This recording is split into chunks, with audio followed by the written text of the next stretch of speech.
Hi guys, this week we're going to be designing our own African masks. So masks in Africa are often made out of different materials such as wood, terracotta clay, raffia, and textiles. They're often decorated with cowrie beads or shells, colored beads, bone, animal skins, vegetable fibers. So the materials they're made out of are from the earth.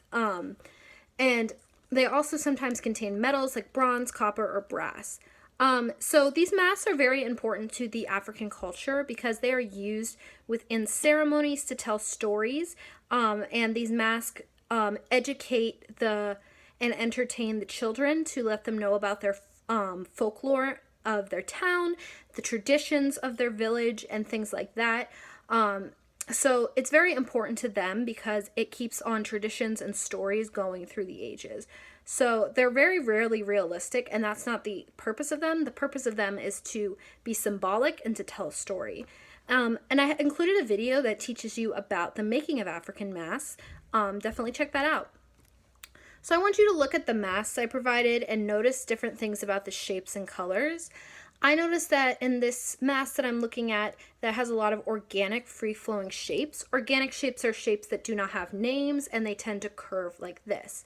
I noticed that the colors are very bright and bold and eye-catching. I also noticed that the colors tend to contrast a lot. The masks are usually a darker color contrasted against bright colors that pop. However, there is another mask that I included that is all browns and oranges and golds. That's very common as well to have all dark colors in the masks. And I noticed that these shapes are very abstracted. They don't look like a typical human face, and I would not recognize it as a human face unless I was told that's what it's representing. It's a very distinct style. Now, something else you should notice about the masks is that they are symmetrical, so they are the same on both sides. So whatever you draw on one half of your mask, you should draw on the other. That is called symmetrical balance. So our objective will be to study the qualities of African masks in order to design our own. So you can choose features from the photos I provided, mix and match them to create the kind of mask you want. If you choose to draw your mask, please make sure that your mask has symmetrical balance. The mask design is unique. You're not just copying one of the pictures. That includes eyes, lips, nose, and ears, and that it features shapes inspired by an African mask. So I included some great examples of that for you. Make sure that you're really taking the time to do a detailed drawing and not just quickly doing a sketch. I'd like to see you take it further than that, please. So option 2 is to create a paper sculpture mask. So you can still, it's pretty much the same criteria for success, symmetrical balance, and a unique mask design, but I included some paper sculpture techniques that you can use to make a 3D paper sculpture mask.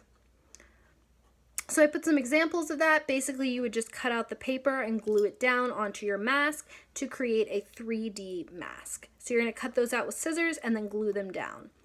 You could also do kind of a collage kind of thing. So you could cut out pictures and glue them onto your mask, cut out different magazines and shapes and glue that onto your mask. You'd also do that if you're just doing a drawing. If you want to cut out pictures and glue it onto the drawing, that's a great way to do that as well.